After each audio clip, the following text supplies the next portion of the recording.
So here we have the last video on chapter 22, and in it's the review of everything. So we start with drawing a mechanism for the following reaction. So we have the alpha hydrogens on the aldehyde, so we need to form the enolate. Then the enolate can react with the benzaldehyde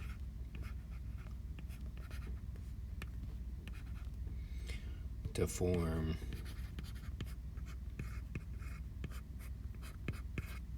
the alkoxide on the beta carbon. This will go grab a hydrogen off of a water to give us the beta hydroxy aldehyde, and then we can do either the E2 or the E1CB elimination to form cinnamaldehyde.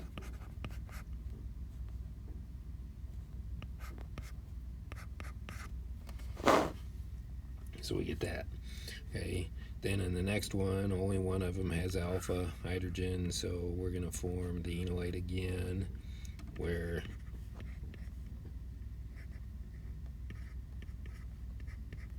we have the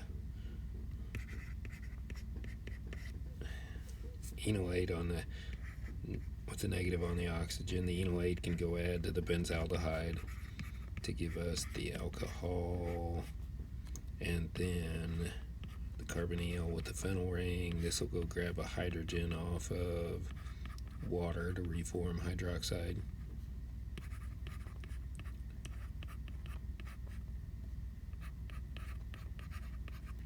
And then we can do the E2 elimination again with hydroxide grabbing the hydrogen, forming the double bond, kicking off the OH to give us our product of the phenyl, don't flip it over, the double bond, then the carbonyl, and then the other phenyl. Okay, so we have that for our reaction. Here, we'll get rid of the pen. So those two are aldol condensations because we have the aromatic ring, so it goes all the way to the alkene. Doesn't stop in the middle.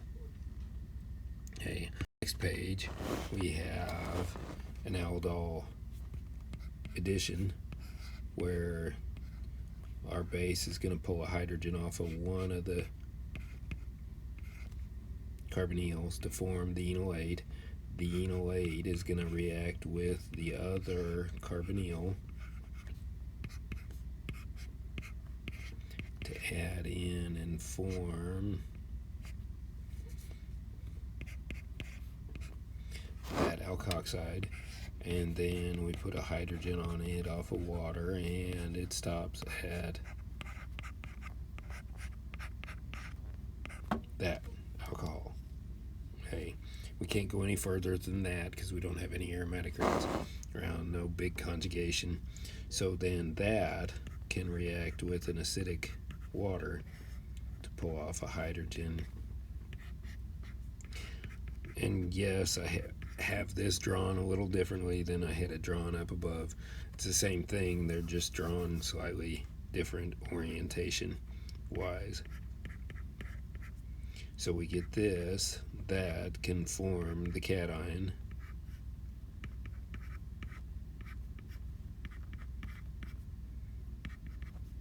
and then we could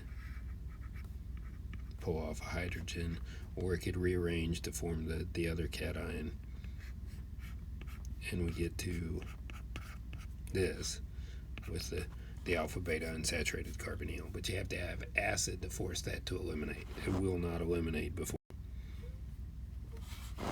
So can we draw a resonance structure? Yeah, we can draw a resonance structure. Break the carbonyl, form the O minus, carbon with a positive, and then chase the positive. And we get that. Where can something add to it? Something can add 1, 2 or 1, 4. If it adds 1, 2, we end up with the alkene still around because it adds directly to the carbonyl. If it adds 1, 4, we have the carbonyl still around because it added to the alkene. So can we draw a mechanism for each? Have the nucleophile add to the carbonyl. That gives us the double bond O minus nucleophile and a methyl, and then this will go grab a hydrogen off of our acid to get us to there in the workup. Okay, so the 1,2 addition is relatively an easy mechanism to draw because you just add it to the carbonyl and then protonate it. The 1,4 addition, it has to add to the beta carbon, so it's going to give us first the formation of this. Then we can draw a resonance structure.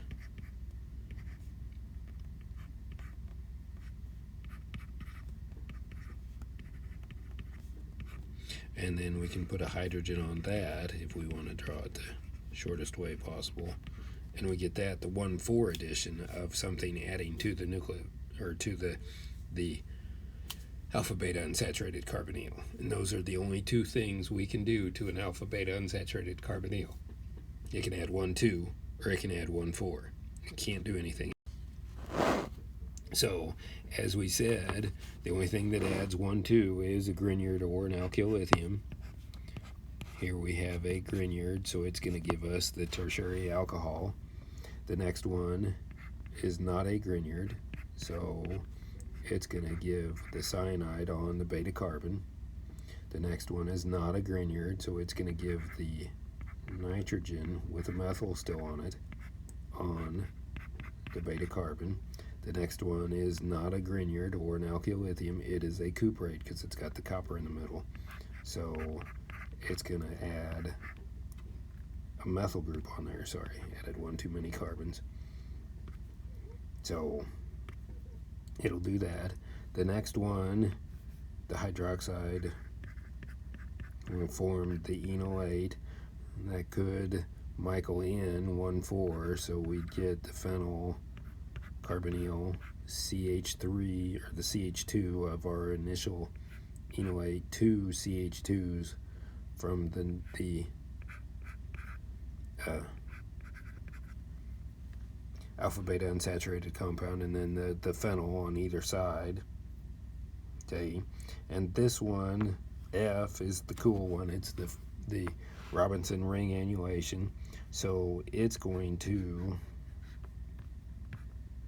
form where we have the double bond there, we have a, so we're going to form this bond to this bond, and so we have 1, 2, so right here we have to have the methyl, 1, 2, and the carbonyl there, so we'd get something like that. Okay, and I do believe in a minute we draw the mechanism for that. So how would we cleave an alkene to form a dialdehyde? The only way is ozone followed by zinc and water, or dimethyl sulfide, either of those. And then to close this off, we do hydroxide to do an aldol condensation, where we form a bond between the alpha carbon that has hydrogens and the carbonyl that doesn't have hydrogens on it.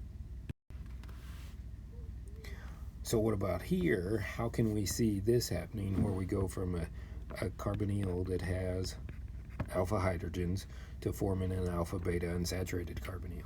The only way we can do that is with hydroxide and an aldehyde or ketone that doesn't have alpha hydrogens. In this case, it'd be benzaldehyde. Okay, and that'd be all together. How can we reduce the carbonyl without touching the double bond? That would be a sodium borohydride reduction. How can we reduce the double bond without touching the carbonyl, hydrogen and platinum, hydrogen and palladium, hydrogen and nickel, that type of thing. Okay, so we can think about this. The pK for water is 16, the pK for the carbonyl is 21. The equilibrium is going to lie this way very strongly, so we'll just have a little bit of the enolate in solution as we pull off that hydrogen, whereas the pK for the the amine is about 36 and the pK for the carbonyl is 21. So it'll be very strongly the other direction where we will form the enolate and there won't be any going back.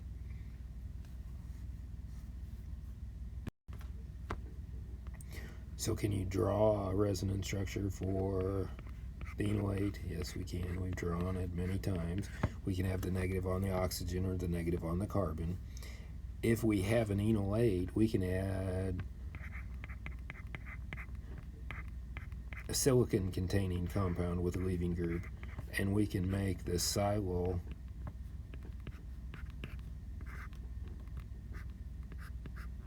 enol ether, okay, where we put the electrophile on the oxygen, and we can cleave this silyl enol ether back to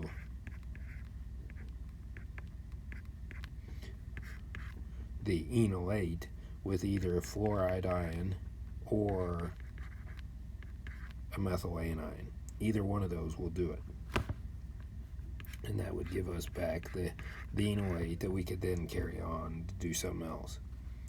Most of the time, the enolates react with a carbon, and they put the carbon, they alkylate it on the carbon, so you add a carbon chain on to the carbon. So, methyl bromide, sorry. Didn't read the instructions.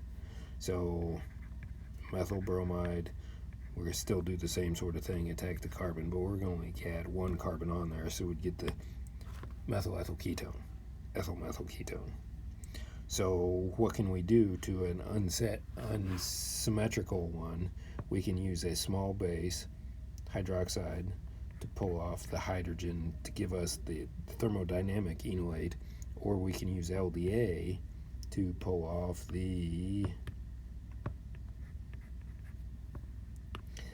less substituted one to give us the kinetic enolate. It just depends on what do we need to do, which one we will go for. So here we have a problem where it has an aldol reaction and two different things. We want to form two different compounds. So how can we do something like this? We see in both of them we're going to be forming this bond between the alpha carbon of what is still the carbonyl and the carbonyl of what used to be a carbonyl. So for both of these, we're going to start with the same carbonyl. It's going to have a methyl on one side, so for the one on the right, we need to use ethoxide, so we form the thermodynamic enolate, and then we would add to that enolate our acetaldehyde, followed by a wee bit of acid to protonate it. Whereas if we went the other way, we'd add LDA, which would form the kinetic enolate because of steric bulk, and then from that we would add our same aldehyde followed by acid to give us the product. So the only difference in all of this is what base do we need to use to make the reaction happen. So here we have the mechanism for the aldol condensation. Okay. In Org 1 on the test, you may have seen this as a mechanism. So the hydroxide grabs the alpha hydrogen, you make the enolate, draw the resonance structure to make the enolate, draw another resonance structure, then the alpha carbon adds to the carbonyl, sending the electrons up, and we form the carbon-carbon bond. We need to protonate that, so that O- will go grab a hydrogen off of water, and then we do the E2 elimination to give us the alpha-beta unsaturated carbonyl. So looking at that, can you draw the mechanism below for the Claisen condensation? Of course we can. So we form the enolate, it adds the carbonyl, form the tetrahedral intermediate. We'll make it easier.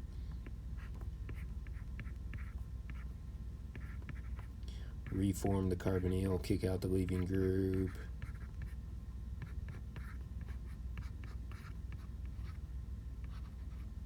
Okay, hit the button.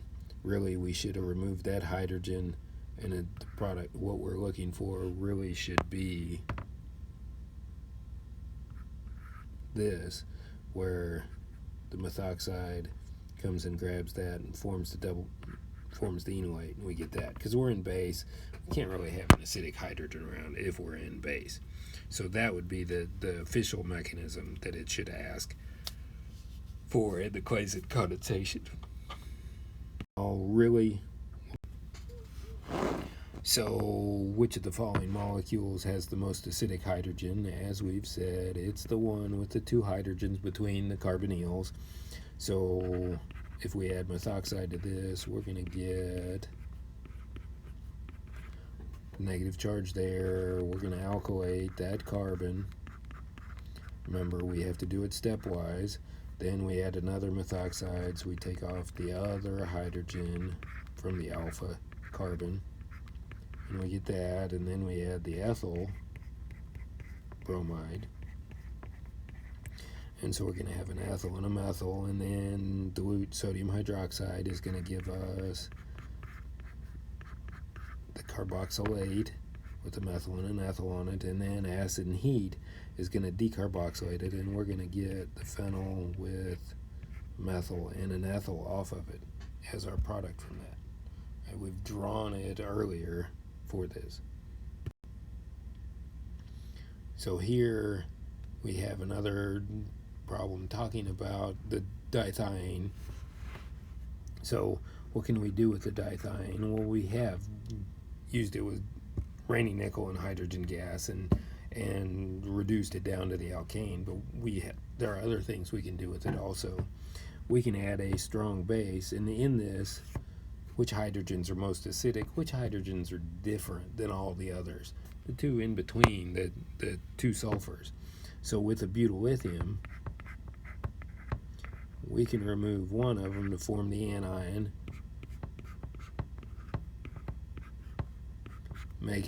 add an ethyl group on there. We can remove the second one,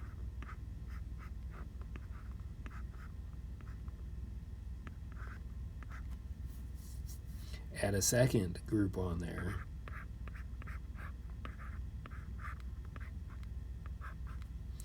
to put a methyl and an ethyl on, and then the mercury in water cleaves off the sulfur, leaving us with, shockingly enough, a carbonyl, since we are in the aldehydes ketones section of the world. So it's a way to use the carbonyl carbon equivalent as a nucleophile, because every other reaction we've done, the carbonyl carbon has been the electrophile. Something has added to it. But in this one, what becomes the carbonyl carbon acts as the nucleophile going to attack our electrophile. So here, what can happen if we add ethoxide to the diethyl malonate and benzaldehyde? Well, we're going to take a hydrogen off of the diethyl malonate, make the enolate. That enolate can add to benzaldehyde, break the double bond, send it up to the oxygen, which would give us ETO, OET, O minus, phenyl. Now that we could protonate with an equivalent of ethanol, and that would give us ETO, carbonyl, OET, that. Now this we could eliminate either as an E2 or an E1CB. We're on an E2 streak, might as well keep it up. But we could pull off the hydrogen, form the double bond, kick off the water or hydroxide leaving group, and give us the alpha beta unsaturated carbonyl. We could also draw it as an E1CB, where we take off the alpha hydrogen, make the enolate, and then form the double bond, kicking off the leaving group. Either way is okay for that.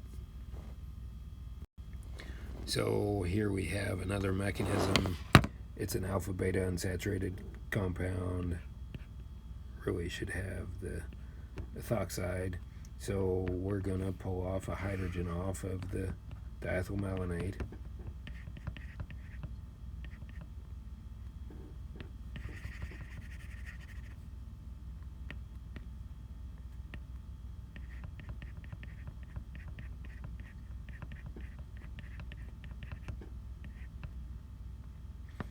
whoops, not added yet, make the negative charge.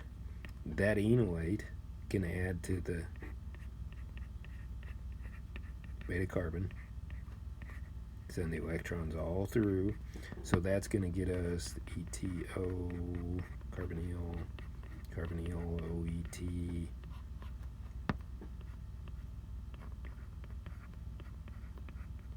something like that, where we added the two carbons in the carbonyl, draw the resonance structure, sending the electrons around, and that's going to give us the ETO, carbonyl, OET, and two carbons and a negative charge on the alpha carbon, carbonyl, OET, and then that can go grab a hydrogen off of ethanol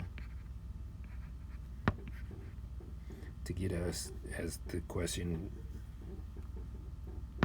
gets us to the neutral compound. We're still in base, so unfortunately we have to, for you guys, we have to remove the acidic hydrogen with a little ethoxide, and then that gives us the negative on there with all that stuff off of each thing, run out of space, and then that can grab a hydrogen off of ethanol, or off of our acidic water in the end, to protonate to get to the end.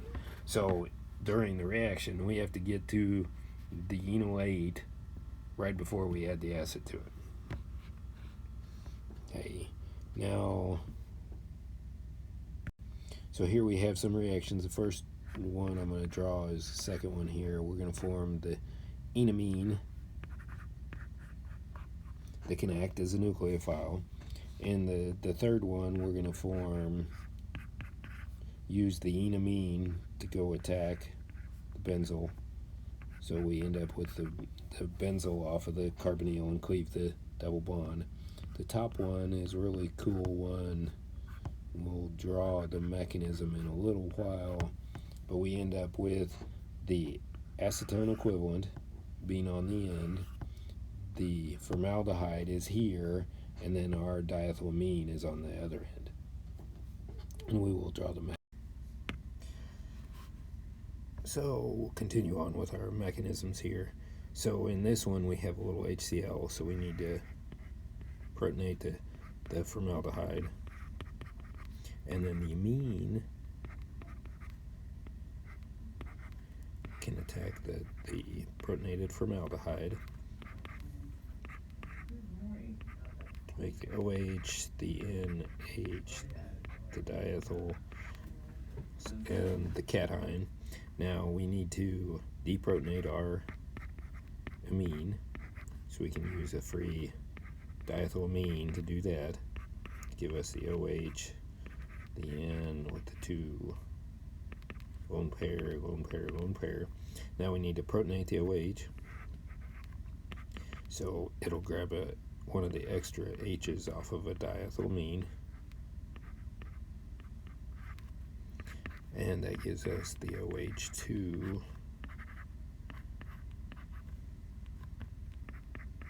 with plus. Now the nitrogen has a lone pair. It can send its electrons down and kick off the water, and we have formed the iminium ion. Now that's a great electrophile. So now we need to work on our nucleophile to attack it, so we need to take our acetone equivalent and protonate it off of the HCl, and when we do that, we get the protonated carbonyl, positive charge. We can remove the extra hydrogen off of it, making the enol, so we could have our nitrogen and grab the hydrogen, form the double bond, send the electrons up, and there we have the enol. Now the enol can react with the iminium ion, so we can have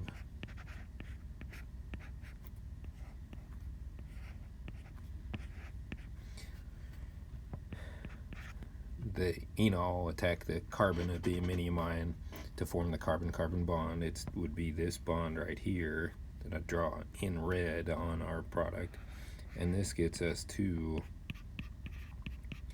this with the protonated carbonyl, and then all we have to do is with an extra amine or whatever base we have in solution, pull off that hydrogen, and we form our product. Okay, so there's not much to it in that one. Now the next one, we have to form the enamine, so we're gonna protonate the carbonyl first. And as I said earlier, there will be times where you may see this mechanism where you don't protonate the carbonyl first. I do it just to be consistent with how we draw all our mechanisms. Yes, the amine is a good enough nucleophile. It could do it. It could add to the carbonyl first and then you protonate it. But just to be consistent and make it easy is on us. I'm going to do all the mechanisms the same. So that gets us to the nitrogen with a positive. We need to remove the extra hydrogen off of it with one of our free amines. So that gets us to the OH, the N with the 5-membered ring, all neutral, and then we need to protonate the oxygen by taking an extra hydrogen off of the protonated amine. That gets us to having an OH2 plus, a good leaving group, an N, and then we can send the electrons down and kick that off, and we've made an iminium ion.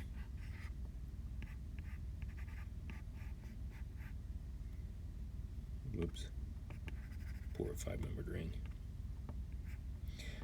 with a positive charge, and then all we have to do to get to the enamine is have our nitrogen or have our water, something that can act as a base, come in and grab the hydrogen on the adjacent carbon, form the double bond, send the electrons up, and we're there.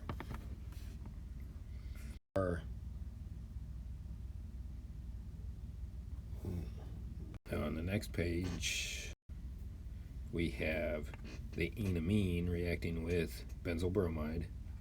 So in the first step, it's going to be the easy where the enamine attacks the benzyl bromide, send the electrons down, form a double bond, form that iminium ion, and have the benzyl group added on to the alpha carbon of what was the carbonyl. And then once we are at the iminium ion, we can cleave it by having water add to it, break the double bond,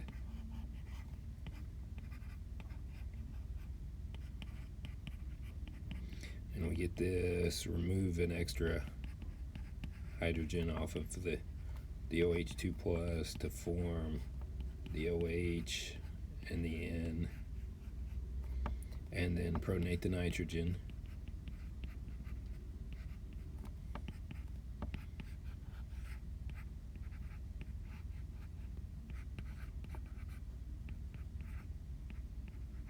To make it a good leaving group, then we can kick it out, forming the carbonyl. Whoops, I lost my benzyl. So that gets us the protonated carbonyl with our benzyl group there. And then the nitrogen we just kicked out, we could use as our base to grab that extra hydrogen. And there we get it to our substituted ketone. And the enamine is a very good way to substitute the alpha carbon of a carbonyl. On the next one, we have another enamine, so we can have it do the Michael reaction, adding in 1,4 into the carbonyl. So we get to the iminium ion.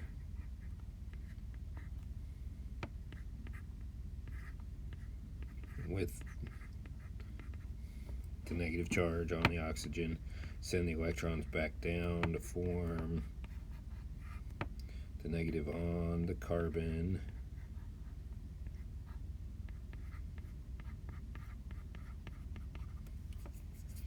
and that's really as far as you can go in the first step. So then in the second step we add acid. We're going to protonate this anion to get to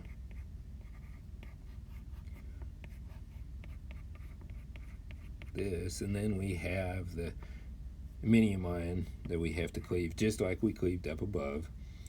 Hey, we're kind of out of space, so we'll just write, because we'll add water to it, then deprotonate, protonate, kick it out, and deprotonate. So it's the same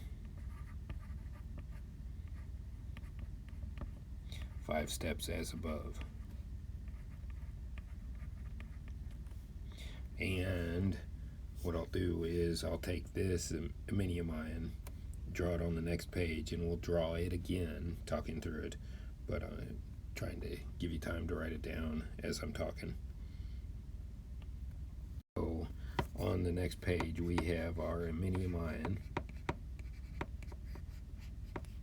Now this group over here doesn't matter what it is, so we could just write it as an R group with a positive charge on our nitrogen. Our water adds, break the double bond, sending the electrons to the nitrogen, so you have a single bond nitrogen with an OH2 plus, and our R group, doesn't matter what that is. In this one it's that ester. And then our water in solution can pull off that extra hydrogen to form the neutral OH and the neutral nitrogen with the R group on there. The nitrogen can go grab an extra hydrogen off of hydronium ion, and that makes it positively charged, so it becomes a good leaving group. And then we can send the electrons down, kicking out the nitrogen, so we get the protonated carbonyl with our R group there, and then the nitrogen can come grab the extra hydrogen off of it to form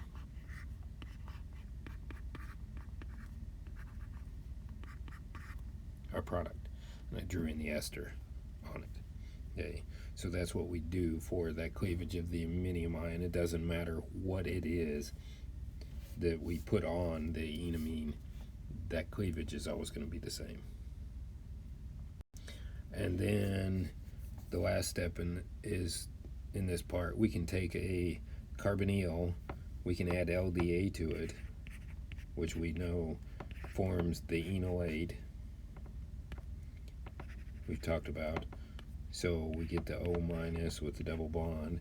We can add phenylselenium bromide, where the enolate, so the LDA, might as well draw it all in, it's going to go grab a hydrogen, form the double bond, send the electrons up to the oxygen. Then the enolate is going to go attack the selenium, kick off the bromine, and we're going to end up with